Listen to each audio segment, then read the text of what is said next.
잠시 5년 정도 약을 끊었다가 지금 다시 복용 중인데요. 약을 먹고 안 먹고 차이가 별로 없는 것 같아서요. 이제 피부과나 뭐 이런 데서 진단을 받고 드셨을 테니까 그때도 분명히 탈모가 없진 않았을 거예요. 근데 안녕하세요. 알고 보면 쓸데있는 손세연의 잡학사전, 일명 알쓸손잡의 손세연입니다. 안녕하세요. 비절기의 모발이식 전문 모든모 의원 대표원장 이선용입니다. 여러분, 제가 이 탈모 비대면 진단 라이브 방송을 준비한 이유는 주변에 머리 빠짐이나 탈모에 대한 고민들이 남녀노소, 나이 불문하고 굉장히 많더라고요. 그리고 또 특히 저처럼 골프나 테니스, 등산, 야외 스포츠를 즐겨 하시는 분들, 그리고 또 여성분들은 다이어트 때문에 머리 빠짐 되게 많잖아요. 고민. 머리 빠짐, 다이어트로 인한 머리 빠짐. 또 평소에 모자를 자주 쓰시는 분들은 또 모자에 대한 탈모 고민이 되게 많을 것 같은데, 이런 분들을 위해서 이런 자리를 만들었습니다. 유튜브에서 머리 심는 의사로 굉장히 유명하신 원장님이세요. 그 원장님을 모시고 제가 여러분들이 주신 많은 사례들을 토대로 꿀 정보와 이런 것들 소개해 드릴 테니까 먼저 사례들을 소개하기 전에 제가 탈모 기본 상식 Q&A를 집에서 좀 짧게 준비해 왔거든요. 제가 질문하면 원장님께서 답변해 주시는 그런 방식으로 짧게 한 3개 정도 한번 진행해 볼까요? 네.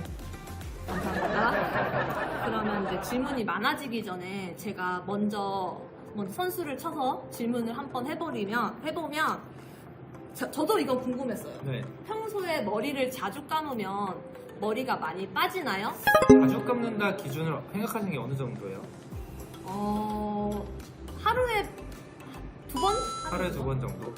이게 일부러 내가 머리를 더 많이 감아야지 하고 하루에 10번씩 감는 사람은 일단 없을 거고, 보통 많이 감으시는 분들이 땀을 많이 흘리시거나 운동을 하시거나 이런 분들이 하루에 2-3번씩 감으시는 분들이 있는데, 네. 실제로 머리를 많이 감으나 머리를 적게 감으나 탈모랑은 직접적 연관은 없다고 생각하시면 돼요. 아, 그래요? 근데 이제 사람들이 생각하는 게 보통 머리를 감다가 머리카락이 빠지는 걸 네. 보통 이제 알게 되잖아요. 또는 이 하수도 쪽에 이제 머리카락이 빠져 있는 걸 보니까, 그래서 머리를 내가 감으니까 머리카락이 빠지네, 이렇게 좀 느껴지는 경우가 있는데, 실제로는 이 모발들은 이미 탈락할 때가 돼서 그때 빠지는 거지, 내가 그걸 머리를 안 감다고 여기에 계속 붙어서 자라는 것들은 아니기 때문에 머리를 많이 감아서 탈모가 더 된다, 내지는 적게 감으면 탈모가 덜 된다, 이런 식으로 생각하실 필요는 없을 것 같아요. 저도 좀 궁금했었거든요.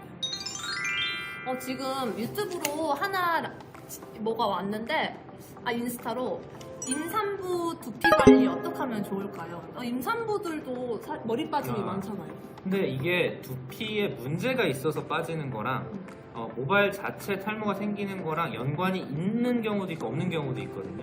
근데 이제 임신 중에 탈모가 생기는 예를 들어 흔히 말하는 휴지기 탈모라든지 이런 것들은 아직 원인이 정확하게 밝혀진 건 아니지만, 대부분은 이제 다시 건강 상태가 이제 컨디션이 돌아오면 저절로 모발도 회복되는 경우가 많기 때문에 특별히 내가 이것 때문에 병원을 꾸준히 다녀야 된다거나 이런 걱정을 하실 필요는 없어요.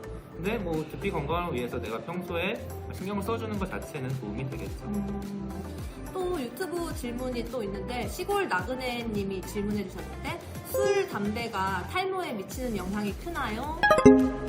아직까지는 구체적으로 담배를 피는 사람이 안 피는 사람에 비해서 몇 퍼센트 탈모가 더 된다 이런 식으로 확실한 그런 이제 데이터가 있는 건 아닌데, 아무래도 술 같은 경우는 좀 관련성이 상대적으로 적지만, 탈모 같은 흡연 같은 경우는 아무래도 흡연이 이제 우리 몸에 당연히 여러 가지로 안 좋겠지만 탈모에도 영향을 미칠 수 있다고 생각을 하는 그런 이제 연구 자료들이 좀 있기 때문에, 아무래도 금연을 하시면 이제 모발에 있어서 조금 더 건강해진다.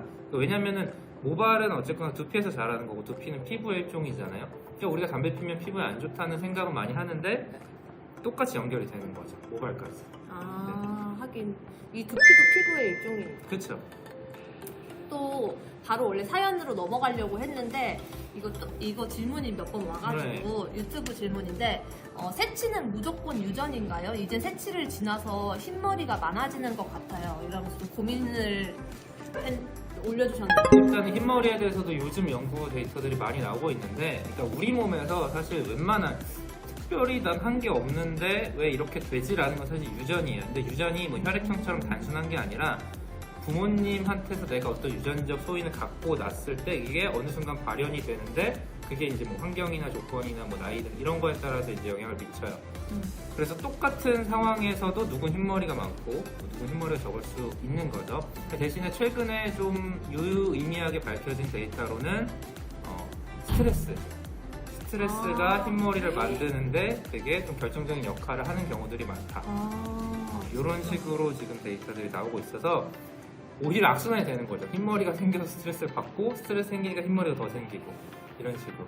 스트레스는 진짜 탈모, 흰머리, 진짜 스트레스 절대 받지 않도록 노력을 좀. 스트레스 받지 말라고 하는 게 스트레스가 되기 때문에 진짜 만병의 근원 원인이네요, 진짜. 그러면 오늘 방송의 핵심이죠. 지금 유튜브에서 제 사연 올라왔나요? 뭐 오늘 나오나요?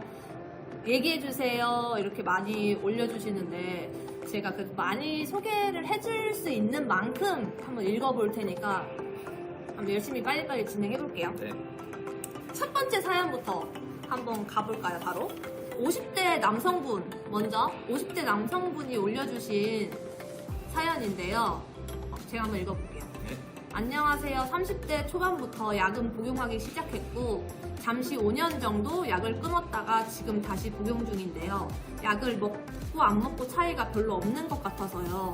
그때는 뭐 약을 바꿔야 할까요? 아니면 다른 방법이 있을까요? 이렇게 보내주셨어요. 일단 제가 설명을 드릴게요. 현재 제가 봤을 때 어떤 느낌이냐면, 그러니까 머리숱이 아예 없거나 뭐 대머리다 이런 정도는 아닌데 전반적으로 이 사이사이가 좀 비쳐 보이는. 그러니까 머리카락이 있으면 이제 두피가 안 보여야 되는데 두피 사이사이가 이렇게 가르마나 가만 쪽이 비쳐 보이는 정도인 것 같아요. 근데 이제 아마 30대 초반에 약을 드셨다고 하면은 분명히 이제 피부과나 뭐 이런 데서 진단을 받고 드셨을 테니까 그때도 분명히 탈모가 없진 않았을 거예요. 근데 이제 보통 약을 잠시 5년 정도 약을 끊었다고 하셨는데 대부분 약을 끊으시는 이유가 크게 이제 초반에 끊으시는 경우가 있고 이제 1년 이후에 끊으시는 경우가 있는데 초반에 끊으시는 분들은 대부분이 부작용 때문에 왠지 뭐 약을 먹으니까 뭐 이런 부작용이 있는 것 같아. 나 약 안 먹을래. 이렇게 끊으시는 분들이 있고 그 다음으로 이제 1년, 2년 이후에 끊으시는 분들은 약을 꾸준히 먹었는데 별로 달라지는 거 없는데 하면서 이제 뭐 귀찮은데 뭐 후지부지 되는 경우가 많죠. 이제 이런 경우도 마찬가지로 저한테 이제 오시게 되는 경우가 약을 그때 안 끊었으면은 괜찮았을 텐데 이런 얘기를 하시는 경우가 많아요. 그러니까 왜냐면 이게 약을 먹는 게 발모제가 아니기 때문에 약을 먹는다고 해서 내가 5년 먹으면 효과가 계속 좋아지는 건 아니에요. 그러니까 이 탈모 약이라는 거는 기본적으로 탈모 억제제이기 때문에 이렇게 약을 먹음으로써 탈모가 진행되는 걸 막아준다. 물론 효과 잘 보시는 분들은 조금 더 붉어지기도 해요. 정확히 얘기를 들은 게 아니기 때문에 뭐 약을 바꿔라 뭐 이렇게 말씀드리기는 어렵지만 만약에 이제 드시고 계시는 약이 흔히 알려진 뭐 프로페시아 같은 피나스테리드 계열의 약이면 뭐 정말 약을 1년 이상 꾸준히 드셨는데 계속 탈모가 진행된다라고 하면 이제 두타스테리드라는 성분의 계열의 약으로 바꿔보는 것도 방법인데 뭐 사실 두 가지 약 효과나 성능차이가 크지는 않아요. 근데 이제 조금 더 효과가 센 약을 찾자면 이제 피나스테리드 계열보다는 두타스테리드 계열, 흔히 얘기하는 뭐 아보다트나 그 제네릭들을 이제 사용해 볼 수 있죠. 중요한 거는 효과가 없는 게 아니에요. 차이가 없으면. 그렇죠. 버티게 해주는 효과가 있는 거기 때문에 그래도 약을 꾸준히 드셔야 돼요. 그러면 이게 방금 이 말이 핵심이네요. 약을 먹어서 뭐 효과가 없는 것 같은데요. 이게 아니라 일단 유지는 해주는 거니까 그렇죠. 이게 효과가 있는 거예요. 맞아요. 그리고 지금 아까 원장님께서 말씀해 주셨는데 부작용에 대해서 얘기를 많이 여쭤보세요. 네. 부작용이 겁나서 못 먹겠다는 이야기가 일단 많고 그리고 조테드님께서 여쭤보셨는데 혈압약하고 탈모약 같이 먹어도 되는지 일단은 기본적으로 이 탈모약은 어지간한 약들하고 서로 뭐 영향을 끼치거나 아니면 이 약은 뭐 이런 환자분들은 절대 드시면 안 된다 이런 부분은 없어요. 약 자체가 특히 간에나 신장이나 부담이 좀 적은 약이기 때문에 웬만해서 같이 드셔도 되는데, 당연하게도 모든 약은 이제 의사한테 다 얘기해줘야 돼요. 만약에 혈압약을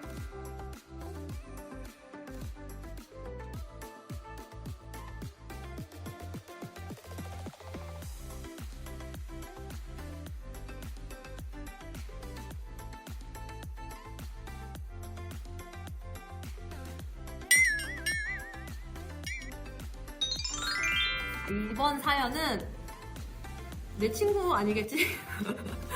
30대 초반 여성분이시고요. 안녕하세요. 30대 초반 여자고요. 3년차 호텔리어입니다.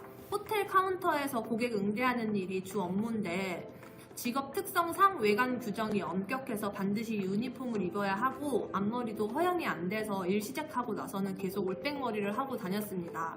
그런데 언제부턴가 헤어라인이 점점 뒤로 밀리는 것 같다는 느낌이 들었어요. 원래 헤어라인도 갈매기 판자였긴 한데 곡선이 점점 위쪽으로 휘는 것 같은? 잔머리도 많이 줄어든 것 같고요. 아까 직업을 미리 말씀드린 이유가 혹시 이게 몇 년 동안 계속 같은 헤어스타일로 올백머리만 하고 다녀서 그런 건가 걱정이 돼요. 그런데 또 찾아보니까 여성 탈모는 헤어라인보다 정수리에서 더 난다고 하던데, 그러면 저는 탈모인가요? 탈모가 아닌가요? 그리고 만약 탈모가 맞다면 직장 때문에 머리 스타일이 바로 바꾸기는 어려울 것 같은데 어떤 와, 이거 진짜 여성분들 주목해주세요. 여성분들 헤어라인 고민 진짜 많잖아요. 그래서 이제 이분 같은 경우는 아마 이제 보통 그 정장 유니폼 입고 일하시는 분들 중에 이렇게 완전히 올백 좀 이렇게 세게 하시는 분들 있잖아요. 이런 경우에 이제 헤어라인이 안 가려지니까 이런 스트레스를 받으시는 경우들이 있는데, 이 원인 자체를 사실 정확하게 밝혀내기는 어려워요. 이제 현재 현상으로 보는 건데, 이제 일단 나이가 들어가면서 좀 모발이 약해지면서 이런 부분들이 더 눈에 띌 수가 있고요. 그리고 두 번째로는 여자분들도 남성형 탈모가 올 수도 있어요. 특히 이제 남자처럼 M자가 파인다든지 이런 식으로 올라가는 경우에는. 그러니까 원인은 뭐 여러 가지 뭐 검사도 해보고 해야겠지만, 만약에 이제 원인 자체가 뭐 특별히 없는 여성형 탈모라면, 그러니까 뭐 특별히 뭐 남성 호르몬이 여자치고 지나치게 높다거나 뭐 이런 문제가 없다고 하면 여성형 탈모도 당연히 모발이 뭐 전반적으로 가늘어진 형태로 나올 수도 있어요. 그러면 이분은 헤어라인 진단을 한번 해주세요. 이 정도 같은 경우에 지금 제가 진단을 하기 살짝 어려운 거는 이전에 어땠는지를 정확하게 알 수가 없잖아요. 전과 후가 네. 없어서. 근데 이제 본인이 보통 느낄 때는 이게 객관적이기가 어렵기 때문에 몇 년에 걸쳐 조금씩 뭐 변화했거나 아니면 왠지 이전에 비해 그런 것 같다고 느껴지시기 때문에 정확하게 알 수는 없지만, 만약에 이제 이 부분이 원래는 숱이 많았던 부위라고 하면은 어느 정도 탈모가 진행이 됐을 수도 있다, 이렇게 뭐 예상을 해볼 수 있는데, 근데 제가 봤을 때는 모양상 봤을 때 심하진 않아요. 그리고 다행이에요. 원래 이 헤어라인 자체가 이 경계 부분은 좀 가는 모발들이 있는 게 정상이기 때문에 이거 자체는 뭐 크게 걱정하실 정도는 아닌 것 같은데, 머리를 너무 이렇게 세게 쪼매는 경우에는 이 모발이 계속 당겨 있잖아요. 이게 자극을 계속 물리적인 자극을 받기 때문에 이거 자체도 모발 손상을 일으킬 수가 있어요. 그래서 너무 힘을 주는 것보다 살짝 조금 느슨하게 해주는 것도 탈모 예방에 도움이 돼요. 근데 이제 이미 탈모가 진행된 건 어쩔 수 없으니까 다음 방법을 찾아보자면, 그래도 이렇게 뿌리가 살짝 남아있는, 모발이 좀 가늘어진 경우에는 이 바르는 미녹실 같은 걸 써서 이 모발들이 조금 더 진해지게, 그러니까 없던 게 새로 자라진 않지만 그래도 자라는 머리가 조금 더 굵어지게 할 수 있는 정도는 되니까 그 바르는 약 같은 걸 써볼 수 있고, 이제 그래도 난 성이 안 찬다, 좀 라인이 다시 진하게 좀 예쁘게 동그랗게 됐으면 좋겠다 라고 하면 이제 뭐 헤어라인 같은 경우 모발 이식 같은 것도 생각해 볼 수 있는 거죠. 이 탈모 기획 시리즈는 장기 프로젝트이기 때문에 정기적으로 머리 심는 의사 우리 이선중 원장님 모시고 두피 관리, 모발 이식, 헤어라인까지 탈모에 관련해가지고 해부를 제가 해보려고 반전문가가 돼보려고 하니까 앞으로도 많은 관심과 참여 부탁드릴게요. 원장님 오늘 시간 내주셔서 감사합니다. 감사합니다. 공부하세요.